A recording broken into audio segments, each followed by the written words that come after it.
Ibu akan share materi ya.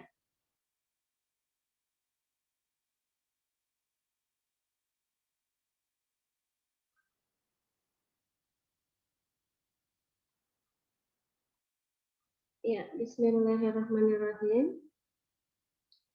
Ya, kita masuk ke bab pertama. Ya, bab pertama biokim 9.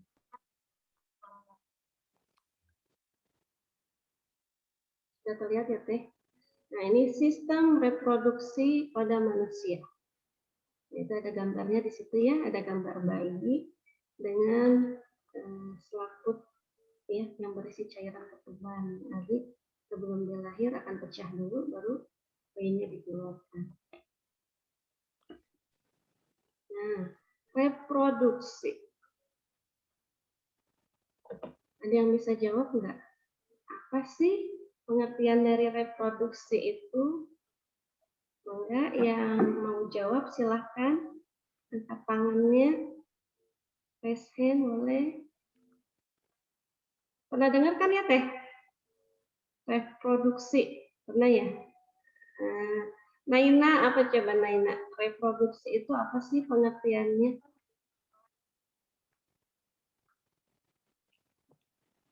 Menurut Naina apa?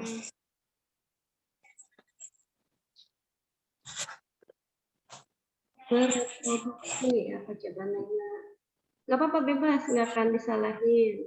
Coba. Tempat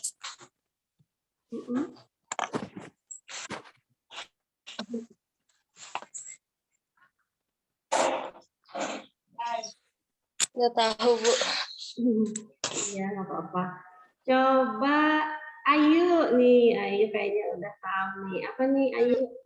Reproduksi itu pengertiannya apa, Ayu? Reproduksi adalah proses biologis atau suatu individu untuk menghasilkan individu baru, bukan, Bu? Iya, 100 buat Ayu. Ya, betul sekali ya. Iya, betul. Reproduksi itu adalah kemampuan makhluk hidup untuk menghasilkan keturunan. Betul ya? Ya, betul ya, 100 buat Ayu ya. Nah, itu ya. Atau nama lain dari reproduksi itu adalah perkembangbiakan ya. Nah, jadi suatu kemampuan makhluk hidup untuk menghasilkan keturunan ya. Kita lanjutkan ya. Nah, setiap makhluk hidup ya selalu bereproduksi ya. Setiap makhluk hidup selalu bereproduksi. Pertanyaannya, kenapa? Ya, mengapa setiap makhluk hidup selalu bereproduksi? Ada yang mau coba jawab? Atau Ibu tunjuk? Iya, coba nih ada yang lagi serius nih. Teh Dinda. Teh Dinda. Setiap makhluk hidup selalu bereproduksi atau memiliki kemampuan untuk menghasilkan keturunan. Kenapa, Teh Dinda?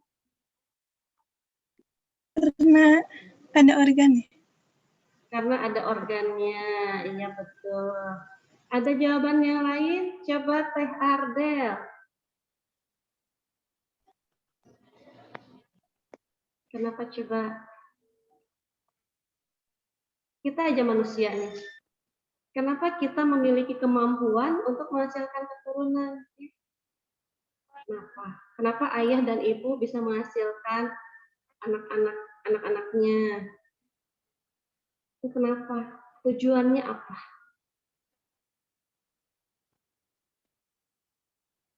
Apa sih ada kira-kira? Coba aja.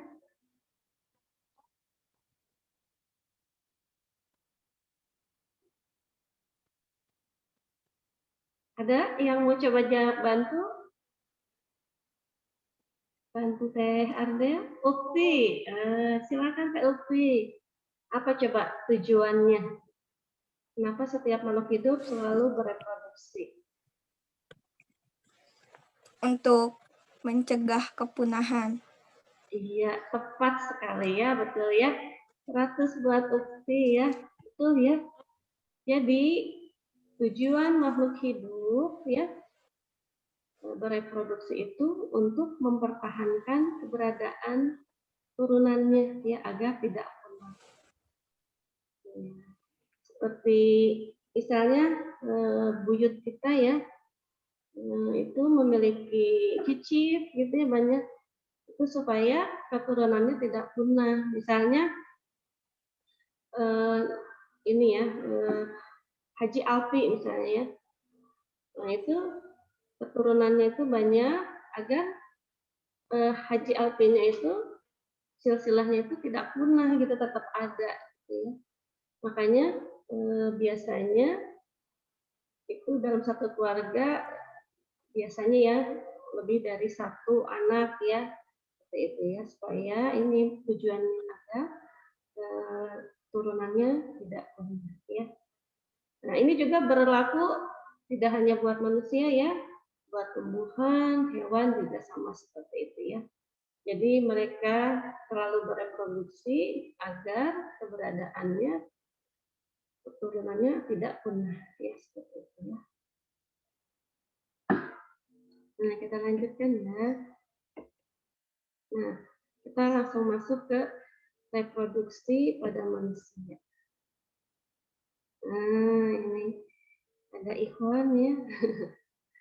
Nah ini ikhwan atau laki-laki atau pria ya secara biologi lambang dari sel kelamin atau sel gametnya itu seperti ini ya teh bulat kemudian ada tanda panahnya ini lambang dari sel gamet atau sel kelamin jantan atau sel kelamin pria gitu ya.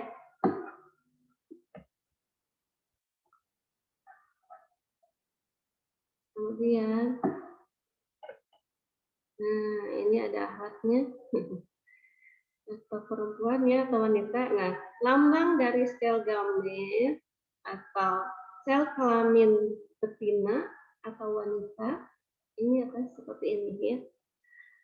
Bulatan kemudian ada tanda panah di bawah, gitu ya. Nah, jadi jangan lupa ya.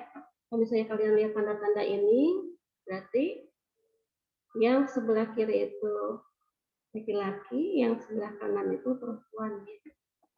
Nah, ketika sel gamet jantan atau pria bertemu dengan sel gamet betina atau sel gamet dari wanita, ini nanti mereka akan menghasilkan keturunan. Seperti itu ya. Seperti ayah dan ibu akan menghasilkan kita anak-anaknya. Gitu ya. Nanti kalian juga kalau sudah dewasa, misalnya menikah dengan seorang pria, nanti ketika bertemu sel gamet antara laki-laki dan perempuan itu nanti akan menghasilkan keturunan. Gitu ya. Nah, secara biologinya seperti ini ya. Alat kelamin ya. Jadi baik pada pria dan wanita ya itu memiliki alat kelaminnya. Jadi baik pada pria maupun wanita itu memiliki alat kelamin ya yang secara bentuk, struktur dan fungsinya berbeda. Ya, gitu ya. Nah, ini alat kelamin pada pria atau lambang dari sel gamet pria atau jantan itu seperti itu. Nah, ini wanita dilambangkan dengan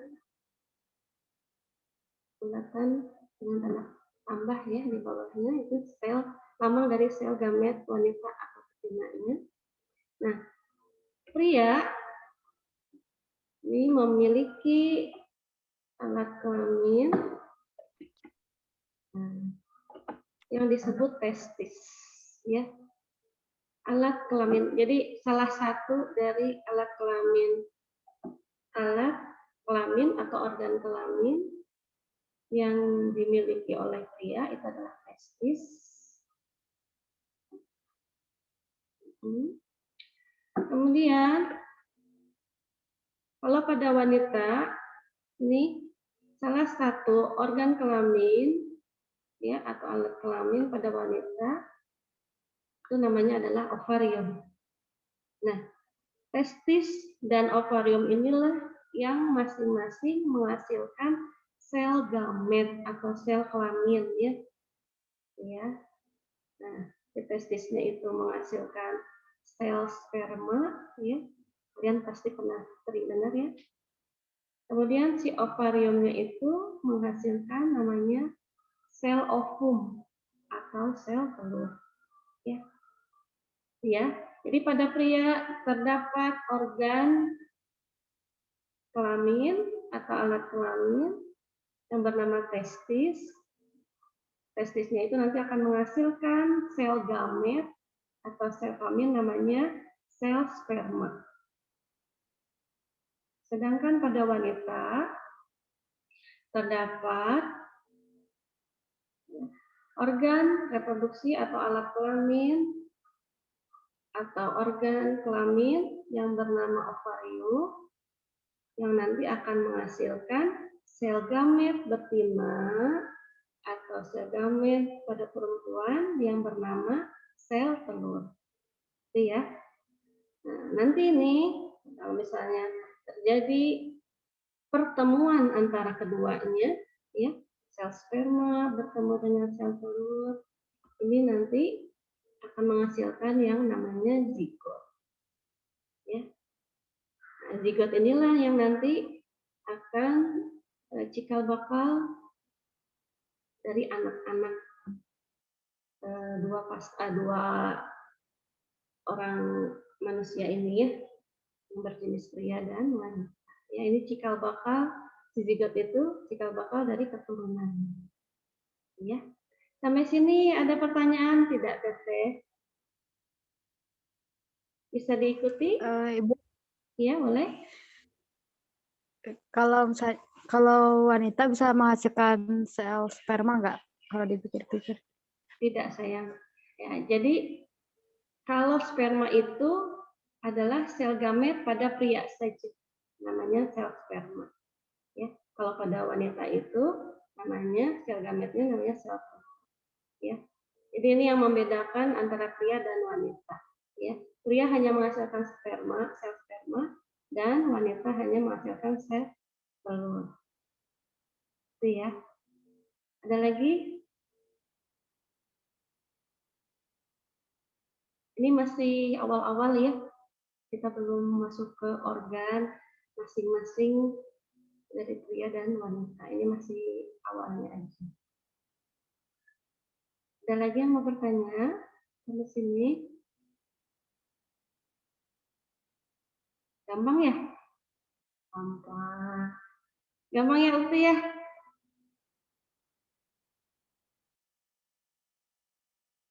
Iya, Gampang. Bu. Tasya gampang ya? Insya Allah ya. Gampang. Ya. Bu. Ada yang mau bertanya lagi nggak, Teh, sampai sini? Tidak ada? Kalau tidak ada, kita masih punya waktu 10 menit. Nah, nanti setelah ini kalian masuk ke portal e-learning ya. Di sana ada tugas pertama reproduksi manusia. Di sana ada kuis ya. Jumlahnya ada 8 soal. Ya, insya Allah mudah. Ibu yakin pasti kalian nilainya 100. Ya, gitu ya. Kalau tidak ada pertanyaan, kita akhiri ya pertemuan kita hari ini. Ya, silakan nanti lanjut masuk ke portal e-learning-nya untuk mengerjakan tugas pertamanya ya di bab reproduksi manusia ini. Ya, baik. Kita ucapkan hamdalah bersama-sama, Teteh.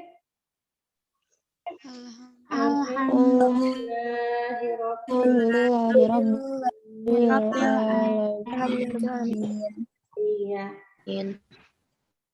Ucapkan doa kifaratul majelis ya.